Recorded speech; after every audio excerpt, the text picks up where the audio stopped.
Hoje, a nossa série de questões comentadas à banca IDECAN vai entrar no tema da sintaxe. Então, a partir de agora, nós vamos fazer algumas questões sobre esse tema. A primeira delas, do ano de 2025, pediu o seguinte: atente-se aos trechos realçados nos versos seguintes, de modo a assinalar a alternativa correta. E aí, eles destacaram, está em vermelho, dois termos. Número 1, abrigo de vagabundos e bêbados, e o número 2, Aurélio Buarque de Holanda. Fizeram 5 classificações para você escolher qual delas é a classificação sintática correta. O meu pedido de sempre: pause a tela, congele a sua imagem, tente se lembrar, pelo menos tente, e veja se você acertaria essa questão caso você estivesse fazendo uma questão de prova. Vai lá. Bom, se você pausou, vamos lá. A sintaxe é uma das 3 divisões da gramática. Existe a semântica, que trata do sentido, existe a morfologia, que trata da forma e da classificação, né, da identificação das classes gramaticais, e a sintaxe, que vai mostrar o nome ou a relação, a integração dos termos dentro de uma oração, e se for um período composto, das orações dentro desse período. Bom, cada termo tem aquilo que a gente chama de função sintática. Então, existe o sujeito, existe o predicado, existe o objeto direto, existe o adjunto adverbial e assim por diante. Vamos pegar aqui um dos fragmentos destacados. Da velha draga, abrigo de vagabundos e de bêbados, restaram as expressões. Então, esse termo que está em vermelho, ele é um termo que está intercalado. O que é isso?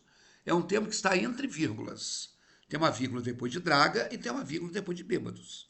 Inclusive, se você tirar e ler o que sobrou, vai ficar assim: da velha draga restaram as expressões. O termo intercalado, portanto, quebrou uma sequência.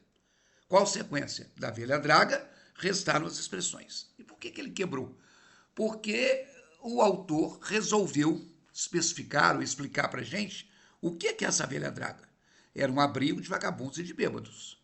Ok? Então, todo termo que vai quebrar uma sequência para explicar ou para especificar alguma coisa que foi anteriormente colocada é classificado pela gramática como um aposto.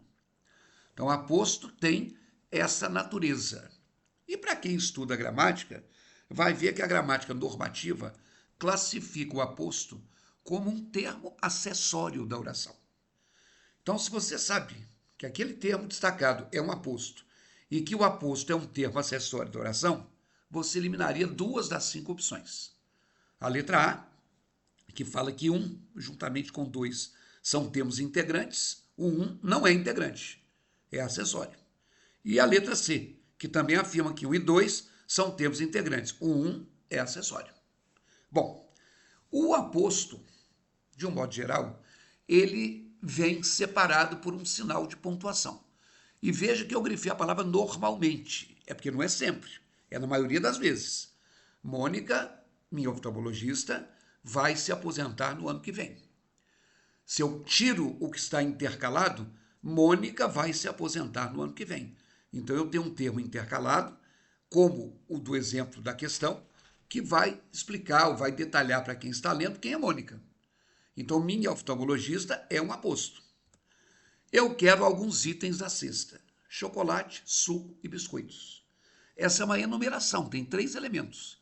Agora, esses elementos que estão depois de 2 pontos estão especificando quais são os itens que eu quero.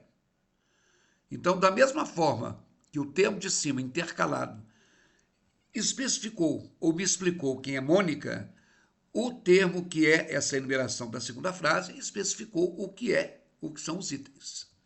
Fecharam o CLP, Curso de Língua Portuguesa. Observem que é uma sigla e essa sigla foi explicada depois do travessão. Então, seja a vírgula, sejam os 2 pontos ou seja o travessão, o aposto, de um modo geral, vem isolado.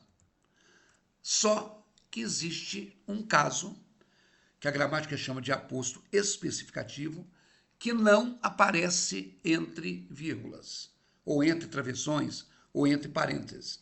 Ele vem coladinho no tema que se refere. Olha aqui. A dupla fez muito sucesso nos anos 90. Qual dupla? Chitãozinho e Chororó. Então existem várias duplas.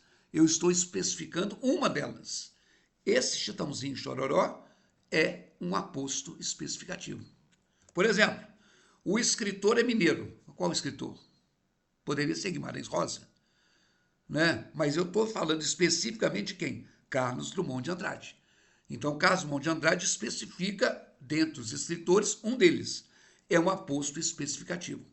Dizendo isso, né, quando eu tenho que ofereço ao filólogo Aurélio Buarque de Holanda, esse Aurélio Buarque de Holanda é um dos filólogos. Então, ele é um aposto. Se ele é um aposto, eu estou tirando agora a letra B.